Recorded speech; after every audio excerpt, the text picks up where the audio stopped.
My name is Levi Turrey. I am a youth ambassador on the Center for Boy Youth Choice State Team. Together, we work to advocate for the alternatives to guardianship in Arizona, like supported decision making.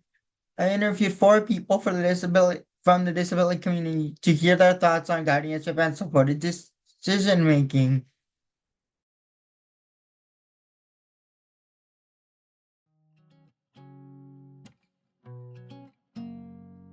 Alright, first question. What is your name?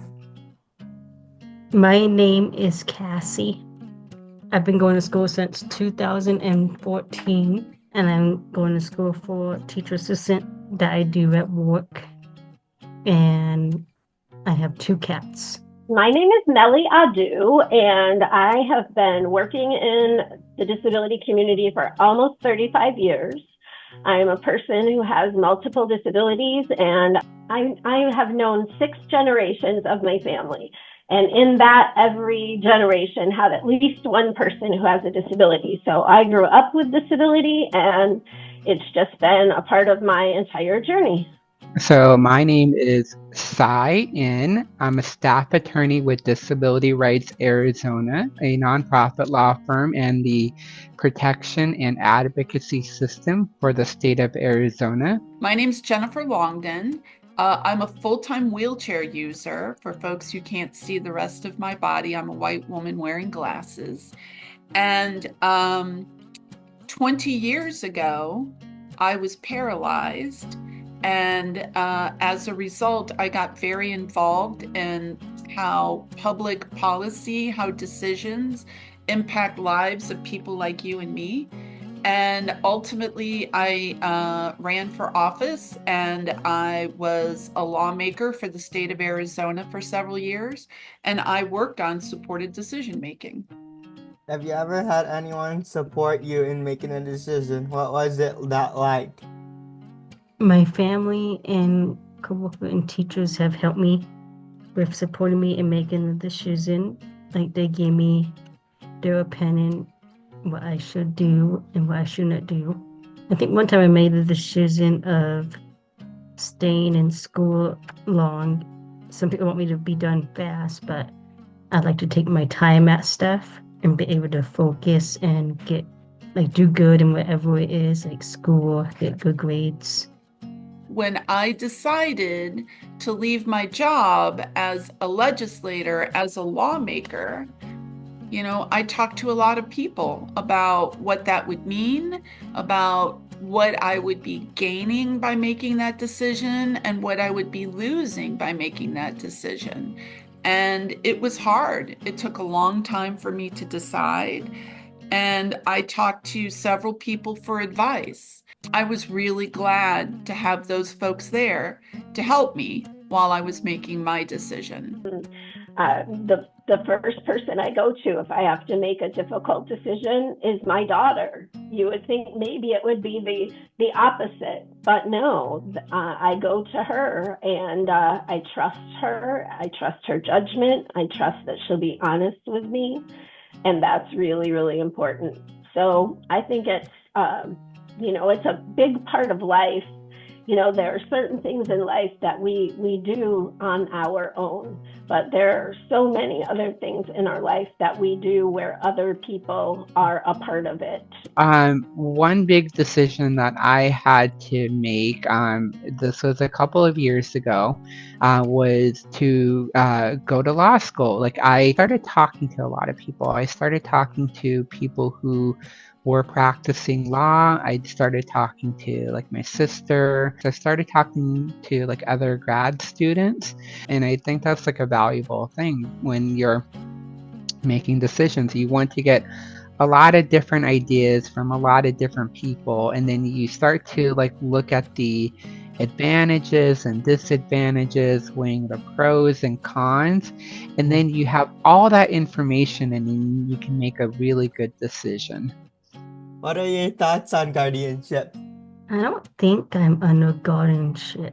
I feel I would be under the support decision making. I think guardianship is good. If people need a guardian or can't be their own guardian, they can have other person or family member to help them out with decisions. So I told you I was injured 20 years ago. And at the same time, the man that I was going to marry was also injured. He sustained a pretty severe brain injury. And I ended up becoming his guardian for many years. I saw during that time that guardianship is a good thing for the people who need it, but that everyone can make some part of their decisions themselves. First of all, there's the rights restriction that happens with guardianship. But outside of that, and just my experience, it's really that limiting a person's opportunity and their potential to grow into whoever they are. And I feel like not only does that person lose opportunity and their potential is limited, but so does the rest of the community. Probably about 11 or 12 years old when my great uncle came to live in our town after spending his whole life in an institution. He was a person who had a developmental disability, and back in those days, it was very common when your child was born with a significant disability that they were raised not in your home or in your community, but in an institutional setting. And that really showed me a lot about what a person doesn't get to do if they're not kind of in charge of their own journey, if someone else is making all of the decisions for them. So my thoughts on guardianship is that it does play a role in society. So there are some people who may need guardianship. Guardianship is often promoted too much. It's often pushed on families too much. What are your thoughts on supported decision making? Supported decision making is about honoring independence. Everyone deserves the right to make decisions about their lives with help if that's needed, but not a replacement for their own decision-making process. What I've learned is everyone needs help making big decisions. Everyone needs help. And to say that this group of people can't make any decisions on their own because they need help is just wrong. I was very fortunate to be involved with the supported decision-making project. In the state of Arizona, we were really concerned about people with disabilities not being provided an opportunity to make decisions for themselves or promote independence or good decision making. So we looked into supported decision making as an alternative. We think supported decision making should be considered first, because it promotes autonomy, it promotes independence, and it really falls in line with the disability rights movement about least restrictive options. Well, I love supported decision making, and even before it was, an alternative, a legal alternative in Arizona, I was fighting for it. I mean, I don't know anybody that makes decisions without consulting someone.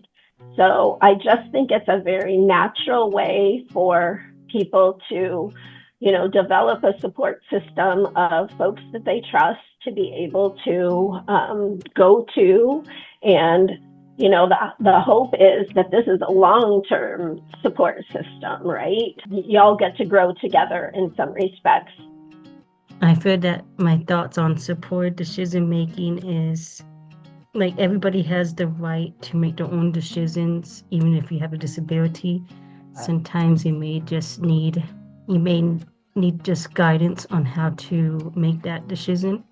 If I need help self-advocating, I usually ask my family or my teachers or people who I work with if I need help making a certain decision, if it's hard to make.